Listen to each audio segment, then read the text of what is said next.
श्री ऋषि पुराण उमा संहिता अध्याय 28 से 46।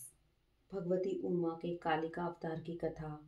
समाधि और सूरत के समक्ष मेधा का देवी की कृपा से मधुकैटभ के वध का प्रसंग सुनाना। संपूर्ण देवताओं के तेज से देवी का महालक्ष्मी रूप में अवतार और उनके द्वारा महिषासुर का वध।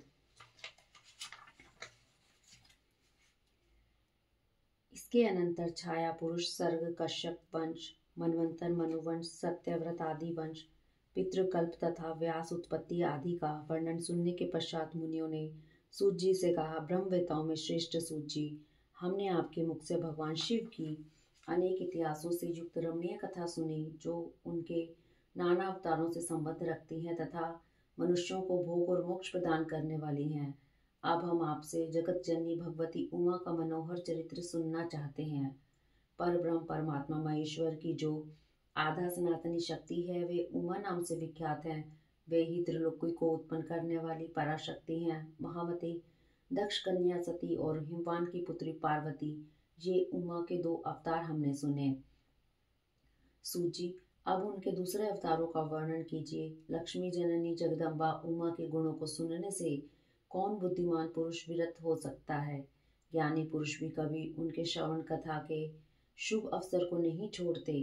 सूची ने कहा, महात्माओं, तुम लोग धन्य हो और सर्वदा कृतकृत्य हो, क्योंकि पराम्बा उमा के महान चरित्र के विषय में पूछ रहे हो। जो इस कथा को सुनते, पूछते और बाँचते हैं, उनके चरण कमलों की धूलि को ही ऋषियों ने तीर्थ माना है। जिनका चित्त परम संवित स्वरूप उमा देवी के चिंतन में लीन है, वे पुरुष धन्य हैं, कृतकृत्य हैं। उनकी माता और कुल भी धन्य हैं। जो समस्त कारणों की भी कारण रूपा देवेश्वरी उमा की स्तुति नहीं करते, वे माया के गुणों से मोहित तथा भाग्यहीन हैं, इसमें संशय नहीं है।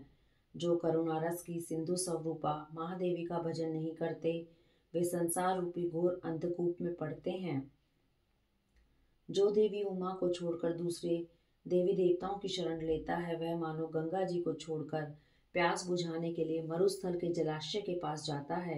जिनके स्मरण मात्र से धर्म आदि चारों पुरुषार्थों की अनायास प्राप्ति होती है, उन देवी उमा की आराधना कौन श्रेष्ठ पुरुष छोड़ सकता है। पूर्व काल में महामना सूरत ने महर्षि मेधा से यही बात पूछी थी। उस समय मेधा ने जो उत्तर दिया, मैं वही बता रहा हूँ, तुम लोग सुनो। पहले स्वरोचिष मनवंतर में विरत नाम से प्रसिद्ध एक राजा हो गए। उनके पुत्र सूरत हुए, जो महान बल और पराक्रम से संपन्न थे।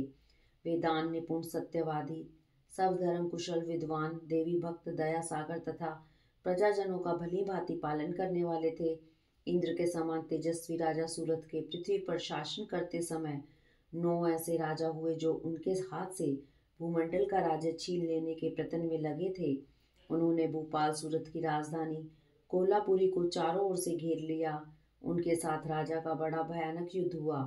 उनके शत्रुगण बड़े प्रबल थे, अतः युद्ध में भोपाल सूरत की पराजय हुई। शत्रुओं ने सारा राज्य अपने अधिकार में करके सूरत को कोल्हापुरी से निकाल दिया। राजा अपनी दूसरी पुरी में आए और वहां मंत्रियों के साथ रहकर राज्य करने लगे, परंतु प्रबल विपक्षियों ने वहां भी आक्रमण करके उन्हें पराजित कर दिया। देवयोग से राजा के मंत्री आदि गण भी उनके शत्रु बन बैठे और खजाने में जो धन संचित था, वह सब उन विरोधी मंत्री आदि ने अपने हाथ में कर लिया। तब राजा सूरत शिकार के बहाने अकेले ही घोड़े पर सवार हो नगर से बाहर निकले और गहन वन में चले गए। वहां इधर उधर घूमते हुए राजा ने एक श्रेष्ठ मुनि का आश्रम देखा, जो चारों ओर फूलों के बगीचे लगे होने से बड़ी शोभा पा रहा था। वहां वेद मंत्रों की ध्वनि गूंज रही थी। सब जीव जंतु शांत भाव से रहते थे। मुनि के शिष्यों, प्रशिष्यों तथा उनके भी शिष्यों ने उस आश्रम को सब ओर से घेर रखा था। महामते, विप्रवर मेधा के प्रभाव से उस आश्रम में महाबली व्याघ्र आदि अल्प शक्ति वाले गो आदि पशुओं को पीड़ा नहीं देते थे। वहां जाने पर मुनीश्वर मेधा ने मीठे वचन, भोजन और आसन द्वारा उन परम दयालु विद्वान नरेश का आदर सत्कार किया। एक दिन राजा सूरत बहुत ही चिंतित तथा मोह के वशीभूत होकर अनेक प्रकार से विचार कर रहे थे।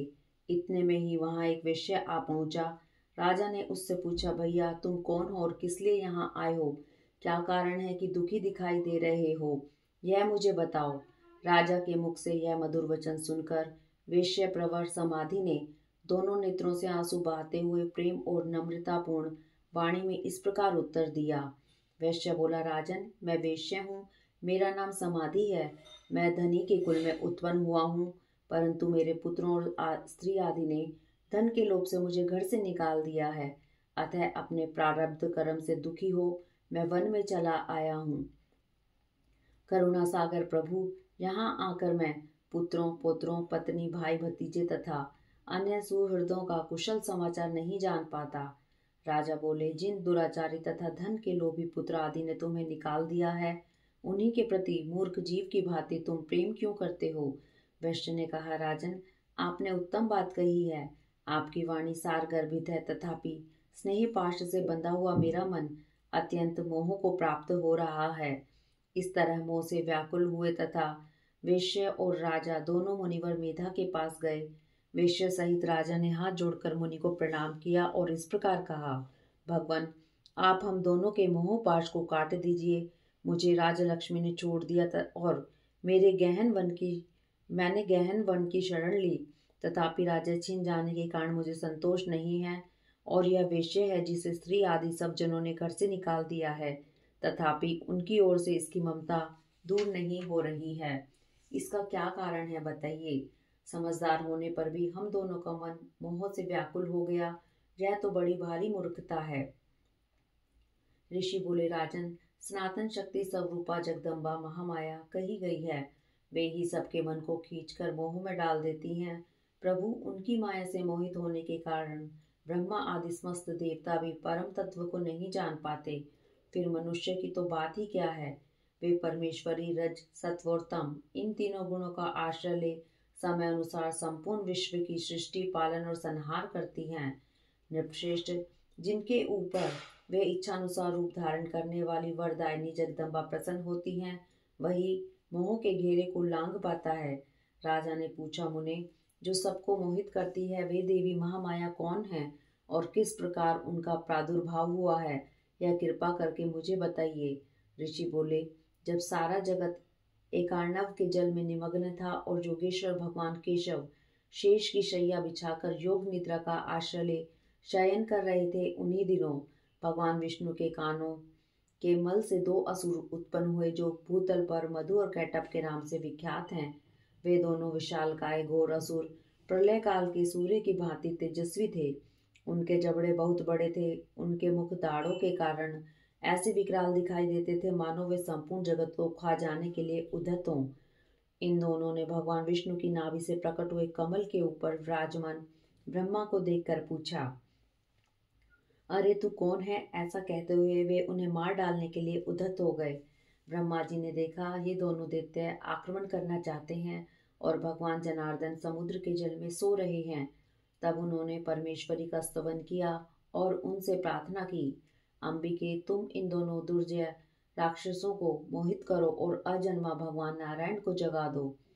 इस प्रकार मधु और कैटभ के नाश के लिए ब्रह्मा जी के प्रार्थना करने पर संपूर्ण विद्याओं की अधिदेवी जगत जननी महाविद्या फागुन शुक्ला द्वादशी को त्रैलोक्य मोहिनी शक्ति के रूप में प्रकट हो महाकाली के नाम से विख्यात हुई। तदंतर आकाशवाणी हुई, कमलासन, डरो मत। आज युद्ध में मधु कैटभ को मारकर मैं तुम्हारे कंटक का नाश करूंगी। यूं कहकर वे माया श्री हरि के नेत्र और मुख आदि से निकलकर अव्यक्त जन्मा ब्रह्मा के दृष्टिपथ में आ खड़ी हो गई। फिर तो देव अधिदेव ऋषिकेश जनार्दन जाग उठे।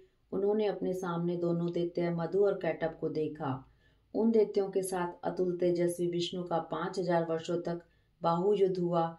तब महामाया के प्रभाव से मोहित हुए उन श्रेष्ठ दानवों ने लक्ष्मीपति से कहा, तुम हमसे मनोवांछित वर ग्रहण करो।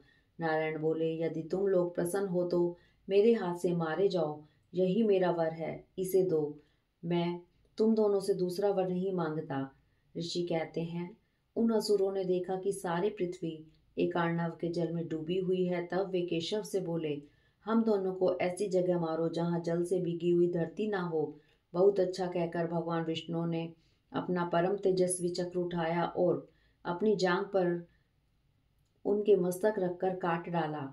राजन, यह कालिका की उत्पत्ति का प्रसंग कहा गया है। महामते, अब लक्ष्मी जी के प्रादुर्भाव की कथा सुनो। देवी उमा निर्विकार और निराकार होकर भी देवताओं का दुख दूर करने के लिए युग युग में साकार रूप ग्रहण करके प्रकट होती हैं।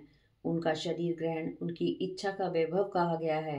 वे लीला से इसलिए प्रकट होती हैं कि भक्तजन उनके गुणों का गान करते रहें।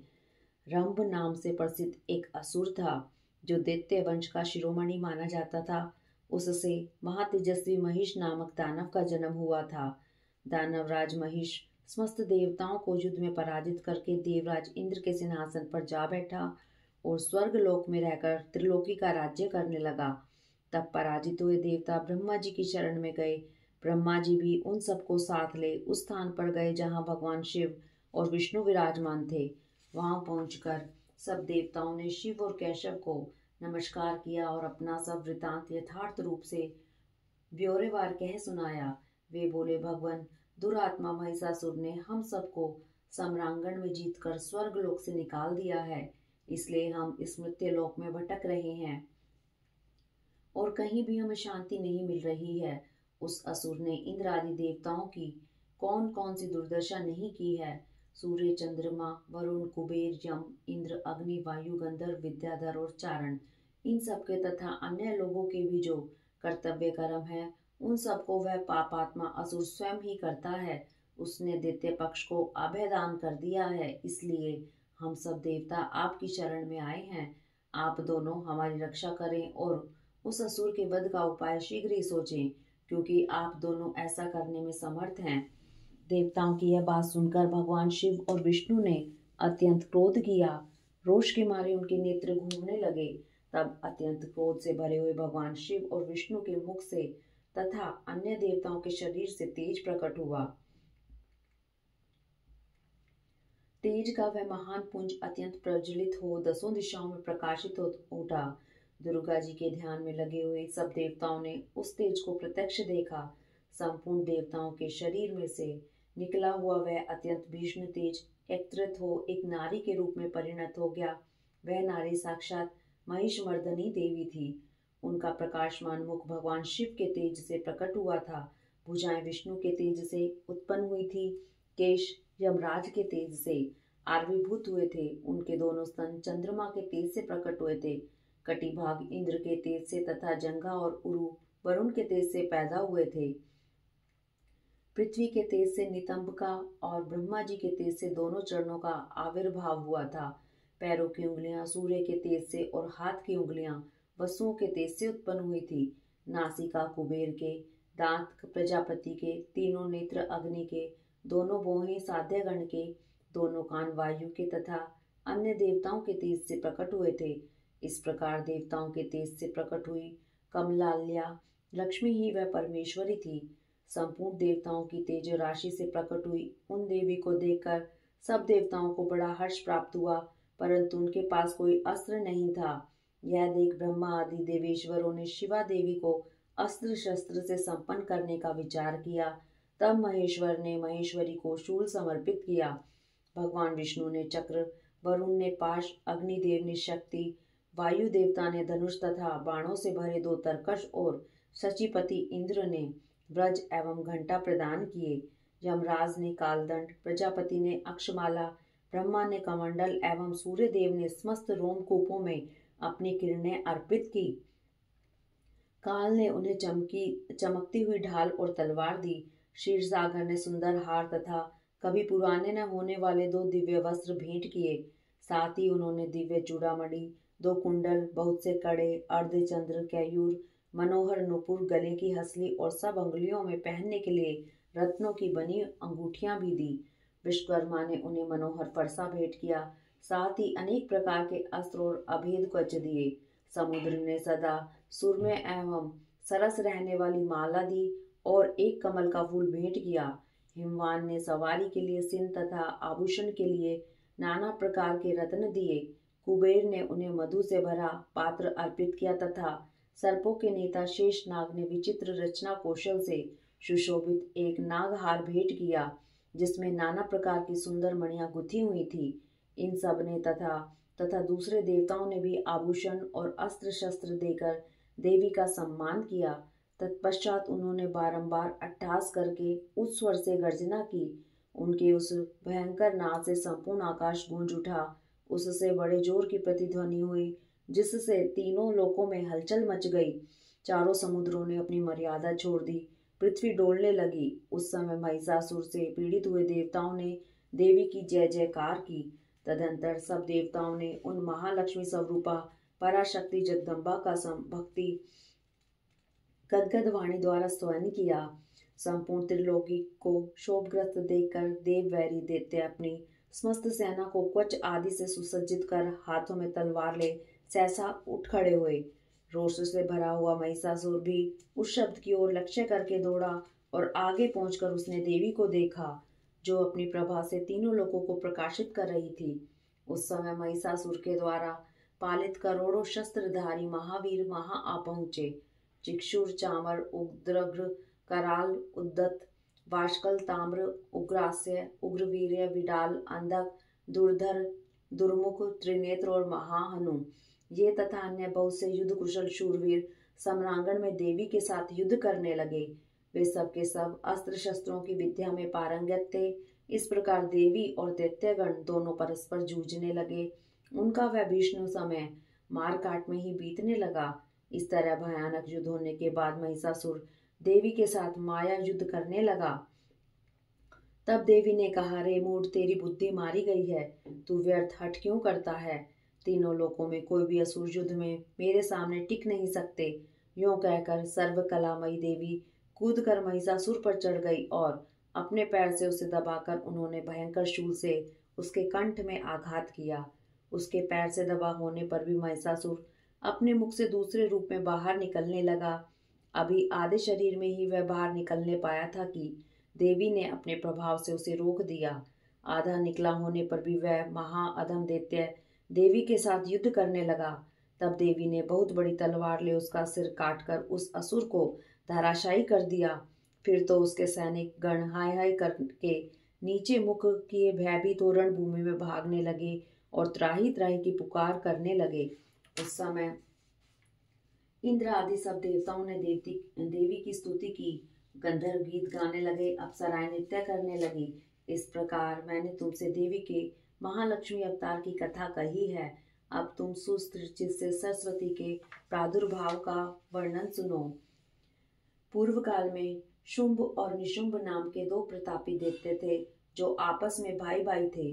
उन दोनों ने चराचर प्राणियों सहित समस्त त्रिलोकी के राज्य पर बलपूर्वक आक्रमण किया। उनसे पीड़ित हुए देवताओं ने हिमालय पर्वत की शरण ली और संपूर्ण अभिष्टों को देने वाली सर्वभूत जननी देवी उमा का स्तवन किया। देवता बोले, महेश्वरी दुर्गे, आपकी जय हो। अपने भक्त जनों का प्रिय करने वाली देवी, आपकी जय हो। आप तीन लोकों की रक्षा करने वाली शिवा हैं, आपको बारंबार नमस्कार है। आप ही मोक्ष प्रदान करने वाली परा अम्बा है, आपको बार बार नमस्कार है। आप समस्त संसार की उत्पत्ति, स्थिति और संहार करने वाली है, आपको बारंबार नमस्कार है। कालिका और तारा रूप धारण करने वाली देवी, आपको नमस्कार है।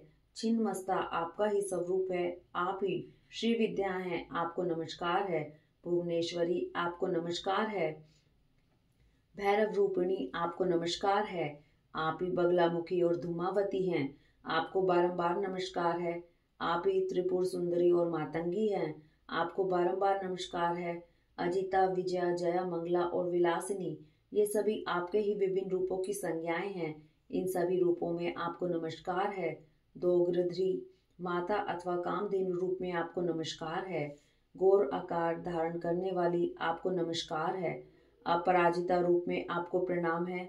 नित्या महाविद्या के रूप में आपको बारंबार नमस्कार है। आप ही शरणागतों का पालन करने वाली रुद्राणी हैं, आपको बारंबार नमस्कार है। वेदांत के द्वारा आपके ही स्वरूप का बोध होता है, आपको नमस्कार है। आप परमात्मा हैं, आपको मेरा प्रणाम है। अनंत कोटि ब्रह्मांडों का संचालन करने वाली आप जगदम्बा को बारंबार नमस्कार है। देवताओं के इस प्रकार स्तुति करने पर वरदायिनी एवं कल्याण रूपिणी गौरा देवी बहुत प्रसन्न हुई। उन्होंने समस्त देवताओं से पूछा, आप लोग यहाँ किसकी स्तुति करते हैं? तब उन्हीं गौरी के शरीर से एक कुमारी प्रकट हुई। वह सब देवताओं के देखते देखते शिव शक्ति से आदर पूर्वक बोली, माँ, ये समस्त स्वर्गवासी देवता निशुंभ और शुंभ नामक प्रबल दैत्यों से अत्यंत पीड़ित हो अपनी रक्षा के लिए मेरी स्तुति करते हैं। पार्वती के शरीर कोष्ठ से वह कुमारी निकली थी, इसलिए कौशिकी नाम से प्रसिद्ध हुई। कौशिकी ही साक्षात शुंभ असुर का नाश करने वाली सरस्वती हैं। उन्हीं को उग्र तारा और महोग्र तारा भी कहा गया है। माता के शरीर से स्वतः प्रकट होने के कारण वे इस भूतल पर मातंगी भी कहलाती हैं। उन्होंने समस्त देवताओं से कहा, तुम लोग निर्भय रहो, मैं स्वतंत्र हूँ, अतः किसी का सहारा लिए बिना ही तुम्हारा कार्य सिद्ध कर दूंगी। ऐसा कहकर वे देवी तत्काल वहां अदृश्य हो गई। एक दिन शुंभ और निशुंभ के सेवक चंड और मुंड ने देवी को देखा। उनका मनोहर रूप नेत्रों को सुख प्रदान करने वाला था। उसे देखते ही वे मोहित हो सुध बुध खोकर पृथ्वी पर गिर पड़े। फिर होश में आने पर वे अपने राजा के पास गए और आरंभ से ही सारा वृतांत बताकर बोले, महाराज, हम दोनों ने एक अपूर्व सुंदरी नारी देखी है जो हिमालय के रमणीय शिखर पर रहती है और सिंह पर सवारी करती है। चंडमुंड की यह बात सुनकर महान असुर शुंभ ने देवी के पास सुग्रीव नामक अपना दूत भेजा और कहा, दूत, हिमालय पर कोई अपूर्व सुंदरी रहती है, तुम वहां जाओ और उससे मेरा संदेश कहकर उसे प्रतन पूर्वक यहाँ ले आओ। यह आज्ञा पाकर दानव शिरोमणि सुग्रीव हिमालय पर गया और जगदम्बा महेश्वरी से इस प्रकार बोला, देवी दैत्य शुंभासुर अपने महान बल और विक्रम के लिए तीनों लोकों में विख्यात है। उसका छोटा भाई निशुंभ भी वैसा ही है। शुंभ ने मुझे तुम्हारे पास दूत बनाकर भेजा है, इसलिए मैं यहाँ आया हूँ। सुरेश्वरी, उसने जो संदेश दिया है उसे इस समय सुनो। मेरे सम्रांगण में इंद्र आदि देवताओं को जीतकर उनके समस्त रत्नों का अपहरण कर लिया है। यज्ञ में देवता आदि के दिए हुए देव भाग का मैं स्वयं ही उपभोग करता हूँ। मैं मानता हूँ कि तुम स्त्रियों में रतन हो, सब रत्नों के ऊपर स्थित हो, इसलिए तुम काम जनित रस के साथ मुझको अथवा मेरे भाई को अंगीकार करो। दूत के मुंह से शुंभ का यह संदेश सुनकर भूतनाथ भगवान शिव की प्राण वल्लभा महामाया ने इस प्रकार कहा, देवी बोली, दूत, तुम सच कहते हो, तुम्हारे कथन में थोड़ा से भी असत्य नहीं है, परंतु मैंने पहले से एक प्रतिज्ञा कर रखी है, उसे सुनो। जो मेरा घमंड चूर कर दे, जो मुझसे युद्ध में जीत जाए, उसी को मैं पति बना सकती हूँ, दूसरे को नहीं। यह मेरी अटल प्रतिज्ञा है। इसलिए तुम शुंभ और निशुंभ को मेरी यह प्रतिज्ञा बता दो, फिर इस विषय में जैसा उचित हो वैसा वे करें। देवी की बात सुनकर दानव सुग्रीव लौट गया। वहां जाकर उसने विस्तार पूर्वक राजा को सब बातें बताई। दूत की बात सुनकर उग्र शासन करने वाले शुंभ कुपित हो उठा और बलवानों में श्रेष्ठ सेनापति धूम्राक्ष से बोला, धूम्राक्ष, हिमालय पर कोई सुंदरी रहती है, तुम शीघ्र वहां जाकर जैसे भी वह यहाँ आए उसी तरह उसे ले आओ। असुर प्रवर, उसे लाने में तुम्हें भय नहीं मानना चाहिए। यदि वह युद्ध करना चाहे तो तुम्हें प्रयत्न पूर्वक उसके साथ युद्ध भी करना चाहिए। शुंभ की ऐसी आज्ञा पाकर दैत्य धूम्रलोचन हिमालय पर गया और उमा के अंश से प्रकट हुई भगवती भुवनेश्वरी से कहा, नितंबिनी, मेरे स्वामी के पास चलो, नहीं तो मैं तुम्हें मरवा डालूंगा। मेरे साथ 60,000 असुरों की सेना है। देवी बोली, वीर, तुम्हें दैत्यराज ने भेजा है, यदि मुझे मार ही डालोगे तो क्या करूंगी, परंतु युद्ध के बिना मेरा वहां जाना असंभव है, मेरी ऐसी ही मान्यता है। देवी के ऐसा कहने पर दानव धूम्रलोचन उन्हें पकड़ने के लिए दौड़ा, परंतु महेश्वरी ने हुम के उच्चारण मात्र से उसको भस्म कर दिया। तभी से वे देवी इस भूतल पर धूमावती कहलाने लगी। उनकी आराधना करने पर वे अपने भक्तों के शत्रुओं का संहार कर डालती हैं। धूम्राक्ष के मारे जाने पर अत्यंत कुपित हुई देवी के वाहन सिंह ने उसके साथ आए हुए समस्त असुर गणों को चबा डाला। जो मरने से बचे वे भाग खड़े हुए। इस प्रकार देवी ने दैत्य धूम्रलोचन को मार डाला। इस समाचार को सुनकर प्रतापी शुंभ ने बड़ा क्रोध किया। वह अपने दोनों होठों को दांतों से दबाकर रह गया। उसने क्रमशः चंड, मुंड तथा रक्त बीज नामक असुरों को भेजा। आज्ञा पाकर वे दैत्य उस स्थान पर गए जहां देवी विराजमान थी। अणिमा आदि सिद्धियों से सेवित तथा अपनी प्रभा से संपूर्ण दिशाओं को प्रकाशित करती हुई भगवती सिंहवाहिनी को देखकर वे श्रेष्ठ दानव वीर बोले, देवी तुम शीघ्र ही शुंभ और निशुंभ के पास चलो, अन्यथा तुम्हें गण और वाहन सहित मरवा डालेंगे। वहां में शुंभ को अपना पति बना लो, लोकपाल आदि भी उनकी स्तुति करते हैं। शुंभ को पति बना लेने पर तुम्हें उस महान आनंद की प्राप्ति होगी जो देवताओं के लिए भी दुर्लभ है। उनकी ऐसी बात सुनकर परमेश्वरी अम्बा मुस्कुराकर सरस मधुर वाणी में बोली, अद्वितीय महेश्वर पर ब्रह्म परमात्मा सर्वत्र विराजमान है, जो सदाशिव कहलाते हैं। वेद भी उनके तत्व को नहीं जानते, फिर विष्णु आदि की तो बात ही क्या है। उन्हीं सदाशिव की मैं सूक्ष्म प्रकृति हूँ, फिर दूसरे को पति कैसे बना सकती हूँ। सिनहिनी कितनी ही कामातुर क्यों न हो जाए, वह गीदड़ को कभी अपना पति नहीं बनाएगी, हथनी गधे को और बाघिन खरगोश को नहीं वरेगी। देत्यो तुम सब लोग झूठ बोलते हो, क्योंकि काल रूपी सर्प के फंदे में फंसे हुए हो। तुम या तो पाताल को लौट जाओ या शक्ति हो तो युद्ध करो। देवी का यह क्रोध पैदा करने वाला वचन सुनकर वे दैत्य बोले, हम लोग अपने मन में तुम्हें अबरा समझकर मार नहीं रहे थे, परंतु यदि तुम्हारे मन में युद्ध की ही इच्छा है तो सिन पर सुस्थिर होकर बैठ जाओ और युद्ध के लिए आगे बढ़ो। इस तरह वाद विवाद करते हुए उनमें कलह बढ़ गया और सम्रांगण में दोनों दलों पर तीखे बाणों की वर्षा होने लगी। इस तरह उनके साथ लीला पूर्वक युद्ध करके परमेश्वरी ने चंड मुंड सहित महान असुर रक्त बीज को मार डाला। वे देव वैरी असुर द्वेष बुद्धि करके आए थे, तो भी अंत में उन्हें उस उत्तम लोक की प्राप्ति हुई जिसमें देवी के भक्त हो जाते हैं। देवी के द्वारा सेना और सेनापतियों सहित निशुंभ एवं शुंभ का संहार। ऋषि कहते हैं, राजन, प्रशंसनीय पराक्रमी महान असुर शुंभ ने इन श्रेष्ठ दैत्यों का मारा जाना सुनकर अपने उन दुर्जय गणों को युद्ध के लिए जाने की आज्ञा दी, जो संग्राम का नाम सुनते ही हर्ष से खिल उठते थे। उसने कहा, आज मेरी आज्ञा से काल तक काले, मौर्य, दोहर्द्र तथा अन्य असुरगण बड़ी भारी सेना के साथ संगठित हो विजय की आशा रखकर शीघ्र युद्ध के लिए प्रस्थान करे। निशुंभ और शुंभ दोनों भाई उन दैत्यों को पूर्वोक्त आदेश देकर रथ पर आरूढ़ हो स्वयं भी नगर से बाहर निकले। उन महाबली वीरों की आज्ञा से उनकी सेनाएं उसी तरह युद्ध के लिए आगे बढ़ी, मानो मरणों उन्मुख पतंग आग में कूदने के लिए उठ खड़े हुए हों।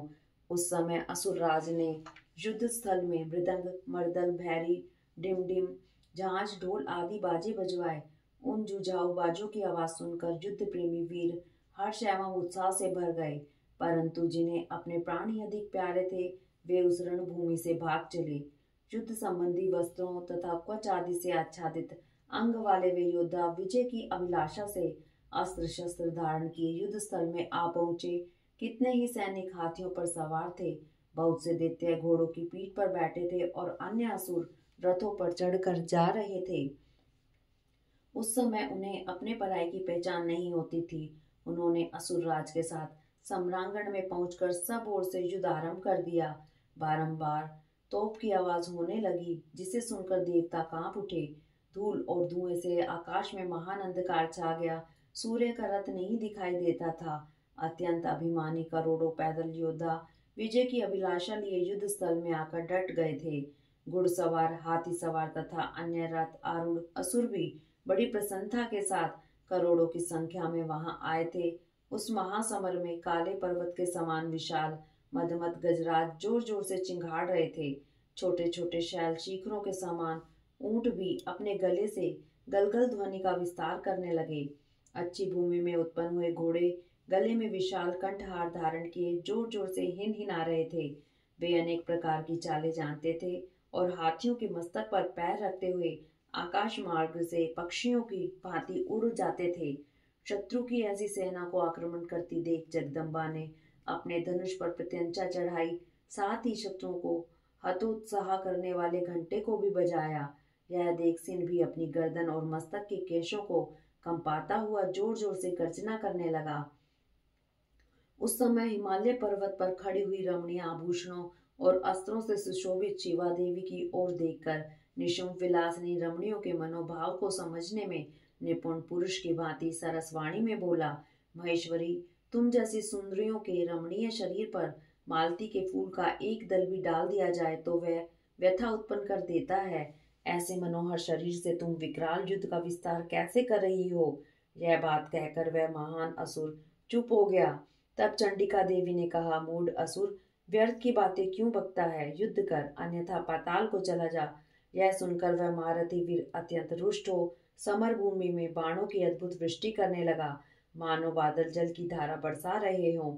उस समय उस रण क्षेत्र में वर्षा ऋतु का आगमन हुआ सा जान पड़ता था। मद से उद्भत हुआ वह असुर तीखे बाण, शूल, फरसे, भिंदी, पाल, परिघ, धनुष, भुशुंडी, प्रास, शुरप तथा बड़ी बड़ी तलवारों से युद्ध करने लगा।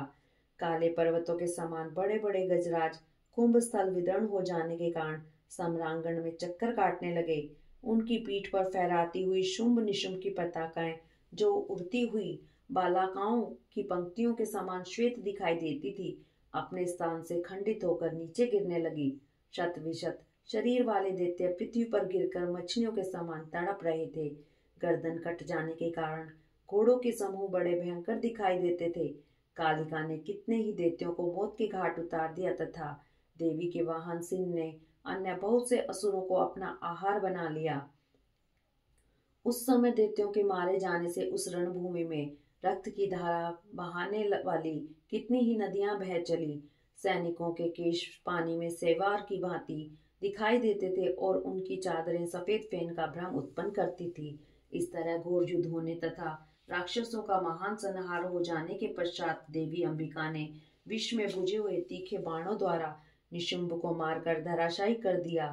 अपने असीम शक्तिशाली छोटे भाई के मारे जाने पर शुंभ रोष से भर गया और रथ पर बैठकर 8 भुजाओं से युक्त हो महेश्वर प्रिया अंबिका के पास गया।